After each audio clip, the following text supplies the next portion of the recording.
नमस्कार दोस्तों, आज की इस वीडियो हम बात करेंगे ईएमआई कैलकुलेटर की। ईएमआई कैलकुलेटर कोई भी जो हमारा लोन अमाउंट होता है उसको कैलकुलेट करने के लिए काम में लेते हैं। अब ईएमआई कैलकुलेटर हम उपयोग में कैसे लेंगे, इसको हम एक कहानी के माध्यम से समझते हैं। यहां मेरे पास में एक स्टोरी है। स्टोरी ऐसी है कि यहाँ मिस्टर रमेश होते हैं, इनको एक गाड़ी की जरूरत होती है। तो गाड़ी की कीमत यहाँ पर 40 लाख रुपए है। अब लेकिन रमेश के पास में जो एडवांस अमाउंट है वो यहाँ पर 10 लाख रुपए है। अब हम वैसे देखें तो यानी 10 लाख रुपए ये जमा करा देंगे तो बाकी का बचा जो 30 लाख रुपए है वो 30 लाख का जो अमाउंट है ये बैंक से लोन किया जाएगा। अब जैसे ही बैंक से लोन करते हैं तो बैंक इनको 8% जो है इंटरेस्ट रेट लगाता है। अब हमारे पास ये पर मंथ या फिर जो भी इनका ईएमआई मोड होता है उसके लिए ईएमआई कितनी आएगी ये हम कैलकुलेट करने वाले हैं। तो हम रमेश को इनकी ईएमआई बताने के लिए वापस सीट पे चलते हैं। अब जैसे हम सीट पे आए तो यहां पर हमारा जो टोटल अमाउंट था 40 लाख रुपए, यहां से मैं इनकी साइज बढ़ा देता हूं। अब जैसे ही मान लीजिए यहां पर 40 लाख रुपए था, 4, 40, 400, 4000, 40,000, 4 लाख और ये 40 लाख। अब यहां एडवांस अमाउंट 1, 0, 100, 1000, 10,000, लाख और 10 लाख। अब यहां हमारे पास में टोटल अमाउंट आ गया जो गाड़ी का अमाउंट है, एडवांस जो रमेश ने दिए हैं। अब लोन अमाउंट तो यहां हम मैनुअली भी लिख सकते हैं 30 लाख, लेकिन अगर हमने कोई बदलाव किया टोटल अमाउंट में या एडवांस में तो हमें फिर से मैनुअली ही उसको लिखना पड़ेगा। तो ये हमें समस्या नहीं आए इसके लिए हम फॉर्मूले का उपयोग करेंगे। यहां हमने बराबर लगाया है, टोटल अमाउंट को सेलेक्ट करेंगे यहां पे, माइनस यहां हमारा एडवांस अमाउंट और हम ओके कर देंगे। ये 30 लाख रुपए हमारा लोन अमाउंट के रूप में आ गया। अब बैंक ने यहां पर हम देखते हैं कि 8% ब्याज लगाया है, तो हम यहां पर लिख देते हैं 8।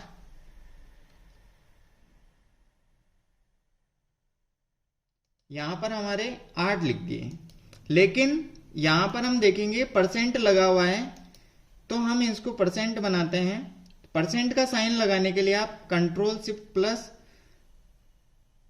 का यूज कर सकते हैं या फिर यहां से परसेंटेज साइन का ऑप्शन इसको उपयोग में लेते हैं। तो यहां पर 800 आ गए। अब हमें इसको 8 बनाना है। जब भी आप किसी भी चीज को परसेंट का साइन लगाते हैं तो वो 100 से गुणा हो जाती है। तो यहां से हम 2 जीरो को हटा देते हैं। अब हमारे पास में आ गया है कि ये वापस कितने साल में चुकाने वाले हैं लोन को। तो यहां से उदाहरण के तौर पे हम लेते हैं 5 वर्ष, या हमने 5 वर्ष कर दिया है। अब सिंपल सी कैलकुलेशन हमारे पास में जो डाटा है वो आ गया है। अब यहाँ 40 लाख रुपए जो टोटल अमाउंट था, एडवांस 10 लाख रुपए दे दिए, बाकी 30 लाख का इनका लोन है वो 8% के रेट से ये 5 साल में चुकाने वाले हैं। ये तो रहा इनका सालाना हिसाब, अगर ये सालाना चुकता करते हैं तो। लेकिन कस्टमर जैसे मान लीजिए अलग अलग मोड के अनुसार पे करना चाहता है, अगर वो साल में करता तो उसको एक किस्त पे करनी पड़ेगी। अगर वो साल में हर 6 माही के रूप में यूज करना चाहे तो वो 2 किस्तें भरेगा 6-6 महीने के अंदर। अगर कोई क्वार्टरली भरना चाहे तो उसको एक साल में 4 किस्तें चुकानी पड़ेगी। कोई मंथली चुकाना चाहे यानी हर महीने वो किस्त देना चाहे तो उसको 12 किस्तें देनी पड़ेगी एक साल के अंदर।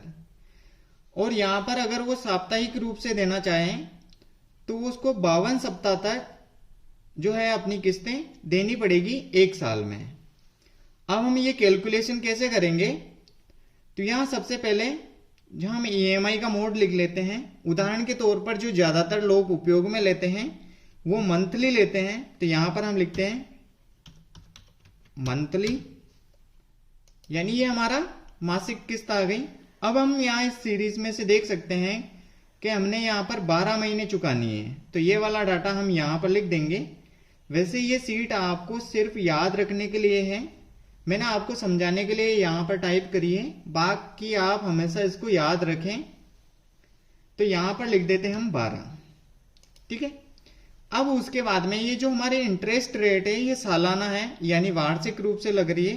अब हमें इसको मंथली रूप में कन्वर्ट करना है, तो क्या इसके लिए हम एक फॉर्मूला लगाएंगे, बराबर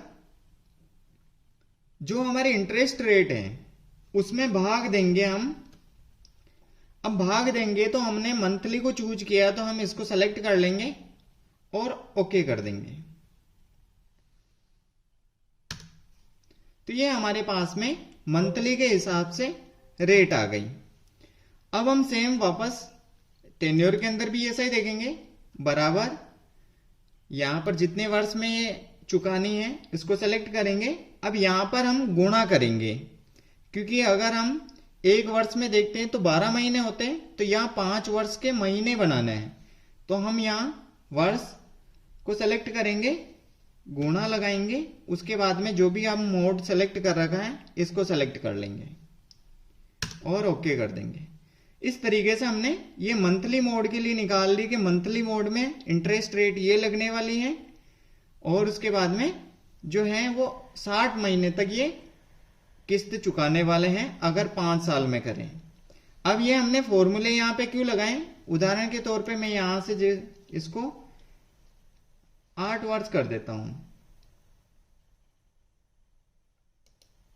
तो यहां पर ये महीने अपने आप कन्वर्ट हो गए। इस प्रकार से हम ये फॉर्मूला लगाने का फायदा हुआ हमें। वापस मैं 5 कर देता हूं। अब हमारे पास में सालाना और मंथली के हिसाब से आ गया है। अब हम सबसे पहले ईएमआई निकालते हैं। ईएमआई निकालने के लिए हमारा जो एक फॉर्मूला है पीएमटी का, उसका उपयोग करेंगे। अब यहां पर लगाते हैं हम बराबर माइनस पीएमटी और ओके करते हैं।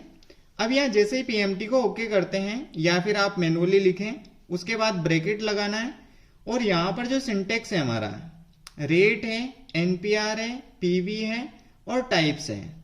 अब इसकी टर्मिनोलॉजी है उसको हम समझते हैं। यहां पर जो रेट है हमारी इंटरेस्ट के हिसाब से अभी जो रेट लग रही है उसका उपयोग करेंगे। एनपीआर यानी हमारे जितने भी मंथ्स हैं, यानी जितनी ईएमआई हमने बनाई है उस मंथ को सेलेक्ट करना है, और पीवी यानी हमारी जो प्रेजेंट वैल्यू है, यानी टोटल जो लोन अमाउंट है अभी, उसको हम चुनने वाले हैं। तो यहां पर इसी के हिसाब से हम फॉर्मूले को सेट करते हैं। यहां पर हमने देखा रेट, तो ये हमें अभी मंथली के हिसाब से निकालना, तो ये वाला सेलेक्ट करना पड़ेगा। तो यहां पर हमने सबसे पहले सेलेक्ट कर लिया है जो रेट है। अब हम कॉमा लगाएंगे।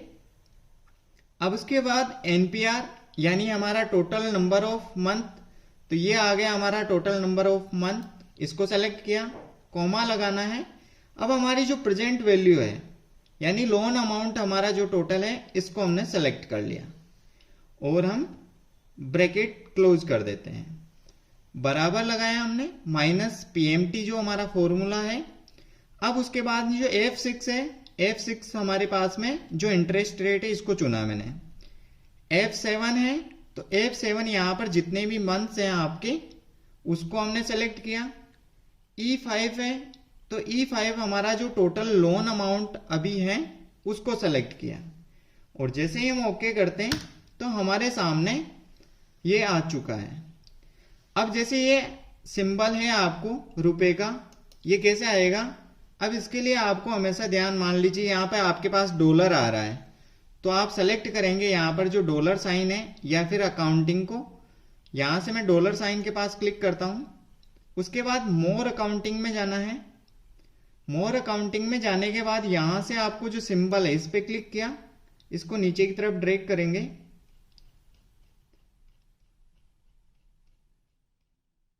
यहां से अलग अलग करेंसी के अलग अलग सिंबल्स हैं, हमें चाहिए हिंदी, और ये हमारा सिंबल यहां से आ गया है, इसको ओके किया और यहां से ओके कर देते हैं। साथ में ये भी ध्यान रखना कि दशमलव के बाद में आपको कितने संख्या चाहिए उसको आप सेलेक्ट कर सकते हैं, यहां से कम ज्यादा कर सकते हैं। यहां से मैं ओके कर देता हूं।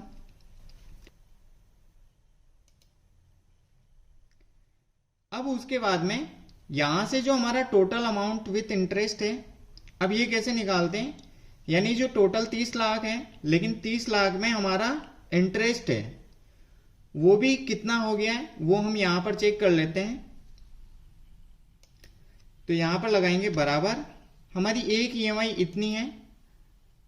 अभी ईएमआई को हम कितनी ईएमआई हमारी टोटल 60 है, तो ईएमआई को हम गुणा कर देंगे 60 से और ओके कर देंगे।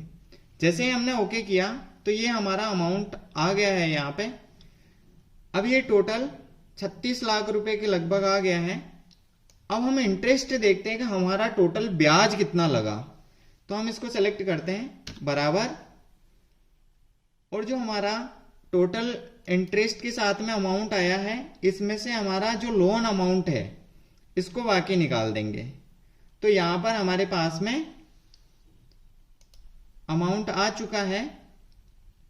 अब यहां अमाउंट देखें तो हमारे पास में 6,49,750 रुपए हमारा ब्याज लगा है। अभी टोटल जो ब्याज हमने देखा वो इतना लगा है अगर हम ये वाली कैलकुलेशन रखें। अभी हम मान लीजिए इसको बदलना चाहें तो बदल भी सकते हैं। यहां से एडवांस अमाउंट अगर रमेश के पास में 10 की जगह 15 लाख रुपए इसने जमा करा दिए, तो यहां पर हमारे पास में जो ईएमआई है वो भी बदल के यहां पर चेंज हो गई अपने आप। सिर्फ आपको यहां पे कुछ जो कैलकुलेशन है उसको अपडेट करने की जरूरत नहीं है, जो भी डेटा है उसको बदल सकते हैं और उसके अनुसार आपकी ईएमआई, इंटरेस्ट ये सारा अपने आप निकल के यहाँ आ जाएगा। तो अभी यहाँ जैसे मान लीजिए यहाँ अगर ये 10 साल में चुकाना चाहे तो यहाँ से 10 साल कर देते हैं और ओके कर देते हैं, तो इसकी टोटल 120 किस्तें हो जाएगी। साथ ही जो ईएमआई है वो 30,000 की हो जाएगी। हम वापस एक और एग्जांपल देखते हैं। जैसे ये 5 वर्ष में चुकाना चाहें और यहाँ मंथली की जगह ये अगर हाफ ईयरली चुकाना चाहें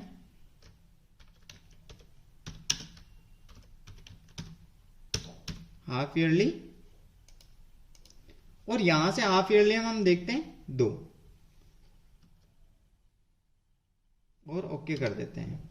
अब ये सारी कैलकुलेशन हाफ ईयरली के हिसाब से हो गई। अब यहाँ टोटल 10 किस्तें ही चुकानी पड़ेगी, यानी ये हाफ ईयरली के रूप में चुका रहे हैं प्रत्येक 6 महीने में। अगर आपको यहाँ पर क्वार्टरली करनी है तो यहां से आप इसको